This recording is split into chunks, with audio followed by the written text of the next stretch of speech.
अस्सलामुअलैकुम जी, आप देख रहे हैं लम्हा न्यूज़ और मैं हूं आपकी होस्ट फेरा फैज। और आज मैं एक मोटिवेशनल स्टोरी लेकर आप लोगों की खिदमत में हाजिर हुई हूं। यहां पर स्टोरी है एक पीएचडी डॉक्टर की जो यूसीपी में पढ़ाते हैं और शाम में कबाब घर में कबाब बनाते हैं। तो चलते हैं अंदर, उनसे जानते हैं उनकी ज़िंदगी की कहानी और साथ साथ उनसे ये भी जानते हैं कि कबाब घर खोलने के पीछे आखिर वजह क्या थी। आ जाएं।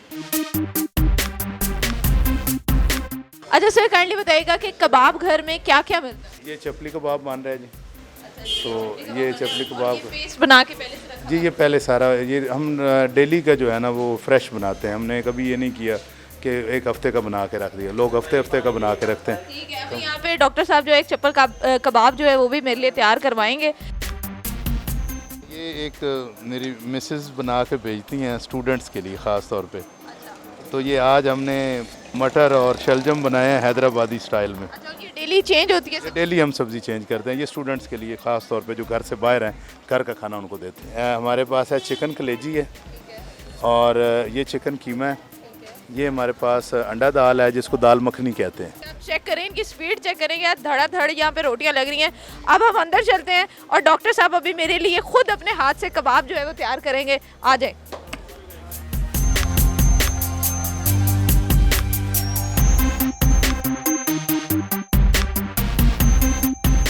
डॉक्टर साहब मुझे ये बताइएगा कि कबाब घर ही क्यों? क्योंकि अमूमन जब भी कोई इंसान किसी वेंचर को सोचता है तो सबसे पहले लोगों के जहन में आती है हम बिरयानी लगा लेते हैं, हम नाश्ता लगा लेते हैं, चाय पराठे का स्टॉल लगा लेते हैं, लेकिन आप यहाँ पे डिफरेंट चीज़ें दे रहे हैं। ये आइडिया कैसे?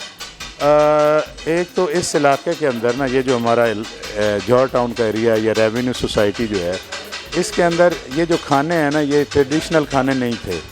डॉक्टर साहब यहाँ पर सिर्फ कबाब बनाते हैं या घर में भी बना के बेगम को भी खिलाते हैं? घर में 1 साल पूरे बनाए थे। उसके बाद उन्होंने कहा कि अब आपने दुकान खोल ली, अब आइंदा घर में ये काम ना हो, तो वो फिर इधर से ही मंगवाते हैं। अच्छा डॉक्टर साहब, इमरान खान साहब ने वादा किया था नौकरियां देने का, लेकिन ये भारी जिम्मेदारी जो है ये आपके कंधों पे आ गई है और आपने ये वेंचर इसीलिए खोला क्योंकि आपने कहा कि मैं इनकलाब लाना चाहता था।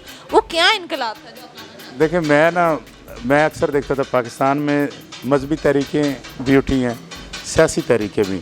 उनमें जितने भी लोग शामिल हैं वो बेचारे अपनी माशी हालत को बेहतर करने के लिए हर जगह पे किसी ने वहाँ पे डुगडुगी बजाई, वो बेचारे उनके पीछे चले जाते थे। मैंने कहा एक ना माशी तरीक़ का आगाज़ होना चाहिए जिसमें लोगों को नौकरियाँ भी दें और उनका इस्तेसाल ना हो। यानी इसार और कुर्बानी मैं अपने हर जगह पे कहता हूँ कि कारोबार के अंदर इसार कुर्बानी होनी चाहिए। थोड़ा सा छोड़ के उनको दें, अपने नहीं भी बच रहा कोई बात नहीं। तो खान साहब ने तो कहा था अल्लाह करेगा हो जाएगा। एक वोट जो है उसकी कीमत मैंने ये फिर अदा की कि मैंने 6-7 लोग जो हैं माशाल्लाह इधर काम कर रहे हैं। तो इसी को अगर हम स्केल कर लें तो मेरे लिए तो ये 60 लाख के बराबर है। तो सर मुझे ये बताएं कि पीएचडी की जो डिग्री है वो आपने कहाँ से हासिल की और कब हासिल की? मैंने यूईटी से पीएचडी की थी 2019 में। तो 2019 में मेरे कंप्लीट हुई थी। फिर बाद में कॉन्वोकेशन अभी हुआ तो उसमें मुझे डिग्री मिली, लेकिन उससे पहले डिग्री दे देते हैं पहले भी। तो ये यूईटी में मेरी जो लाहौर की एजुकेशन है उसमें एक एमएससी स्पेस साइंस है पंजाब यूनिवर्सिटी से, फिर यूईटी से एमएससी मैथ है, फिर एमफिल मैथमेटिक्स भी उधर से और पीएचडी भी उधर से। तो मेरा तकरीबन कोई 20-19 साल तो सिर्फ पढ़ने में और पढ़ाने में गुजरे हैं। मैं आज आपके तवज्जुह से बता दूं कि मैं 13-14 में पीएचडी छोड़ने लगा था। मुझसे काम नहीं हो रहा था, समझ नहीं आ रही थी, प्रेशर बड़ा था, फाइनेंस भी गैदर करनी थी, घर भी चलाना था। तो मैंने कहा कि ना घर जाके उनको बताते हैं कि जनाब मैं नहीं कर रहा। तो मैं घर गया तो उन दिनों में धरने चल रहे थे तो टीवी चला हुआ था। तो एंटर होते ही एक ही आवाज़ आई कि अपने मकसद से पीछे इसलिए ना हटो कि उसके पूरा होने में देर लग रही है। इंसान के हाथ में कोशिश कामयाबी अल्लाह देता है। हमने कहा लो जनाब कर ली। नाकामी इसलिए आती है कि अगर आप सच्चे हैं ना और आप अपने काम को जो उसकी बेस है वो सच्चाई है, तो फिर नाकामी जो है ना वो आपकी ट्रेनिंग है। नाकामी को कभी भी ये ना समझें कि ये डिसहर्टने की, नाकामी आपको सिखाने के लिए आती है। वो चीज़ें कवर अप करेंगे, फिर अल्लाह जब एक चीज़ कवर करेंगे अल्लाह आपको थोड़ा सा और आगे दें, फिर अल्लाह ऐसे बंदे मिलवाएगा आपको जो आपके मकसद में आपके साथ जो है वो खड़े रहेंगे। तो इसलिए कोई भी काम शुरू करें तो पहले जहन में रखें कि नाकाम होना है और उस नाकामी को कवर अप करना है, भागना नहीं है। तो डॉक्टर साहब मुझे ये चीज़ बताएं कि इस कबाब घर को खोलने के पीछे क्या कोई एक फाइनेंशियल हेल्प भी आपको चाहिए थी अपनी फैमिली के लिए, या सिर्फ एक आपका पैशन था कि कुछ करना है? नहीं, फैमिली को मैंने बता दिया था कि फ़र्स्ट टाइम की कमाई आपकी है, सेकंड टाइम जो कुछ है वो अल्लाह का है।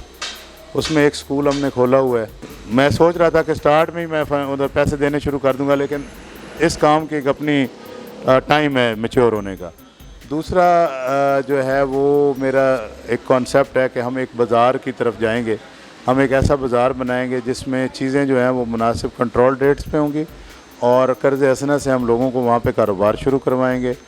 और उसके अंदर जो दयानतदारी है ना, या ईमानदारी, या आप यानी खालिसपन, वो आंखें बंद करके लोग वहाँ पे जाएंगे कि अगर आपने खालिस चीज़ और मुनासिब कीमत में देखनी है तो आप उस बाज़ार में जाए।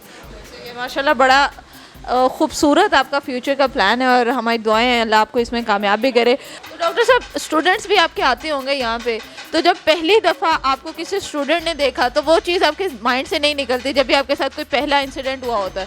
तो प्रोफेसर साहब जो है वो कबाब बना रहे हैं या इस होटल की मैनेजमेंट को संभाल रहे हैं और सामने से स्टूडेंट गुजर रहा है, वो कोई ऐसा वाक़या है जो शेयर करना? ये बिल्कुल एक ही वाक़या है जो आपने तो कबाब वाली बड़ी प्रेस्टिजियस जगह बताई है ना। मैं शुरू की बात है, हम 3 लोग होते थे, तो एक बंदा जो है वो छुट्टी पे चला गया, तो हम 2 थे, कबाब लगाने वाला और मैं हेल्प कर रहा था। अब जब क्लोजिंग का टाइम आया तो वो अंदर चीज़ें समेट रहा था, मैंने झाड़ू पकड़ा और मैं बाहर जो है ना वो सफाई करने लग पड़ा, और नाली वगैरह साफ। इतने में एक गाड़ी रुकती है जनाब, स्टूडेंट एक उतरता है, कहता है सर आप क्या कर रहे हैं यहाँ पे, जैसे हमारे बच्चे बड़े प्यार से बोलते हैं। वो मैंने कहा तुम किधर आ गए हो भाई? तो आप इधर क्या कर रहे हैं सर? मैंने कहा यार ये मेरा एक वेंचर मैंने बनाया है, तो अब क्लोजिंग हो रही थी, सफाई। वो कहता सर आप मुझे दे, मैं करता हूँ। मैंने कहा चुप करके गाड़ी में बैठ जाओ, मैं अपना काम कर रहा हूँ, तुम कोई काम करो इसमें, तो ये काम भी साथ कर लो। तो वो बड़ा अभी भी कई दफ़ा आता है ना, तो कहता है सर वो मुझे अभी तक याद है कि आप अकेले भी सफाई कर रहे थे और आज तो आप माशाल्लाह मेला लग गया। मैंने कहा यार इंसान अपनी कोशिश को जारी रखे, खलूस को ज़िंदा रखे, अल्लाह उसको डूबने नहीं देगा। अगर आप चाहते हैं कि माशरे में गुर्बत ख़त्म हो, तो एक दयानतदार किस्म का काम, कोई भी सिर्फ खाने पीने का नहीं, कहीं पे वेंचर शुरू करें। अल्लाह से पैसे निकलवाने का आसान तरीका ये है कि अल्लाह की मखलूक को साथ शामिल कर लें, उनके बदले वो पैसा आपको भी मिल जाएगा। तो ये आप मेरा पैगाम देना दीजिए। सही सर, प्लेयर मीटिंग यू। और क्या खूबसूरत बात इन्होंने कही है कि अल्लाह से अगर पैसे निकलवाने हैं तो उसका सबसे आसान तरीका ये है कि अल्लाह की मखलूक को अपने काम में शामिल कर लो। इसी के साथ अपनी होस्ट फैरा फैज़ को इजाज़त दीजिए। एक नई वीडियो के साथ फिर से हाजिर होंगे, तब तक देखते रहिए लम्हा न्यूज़।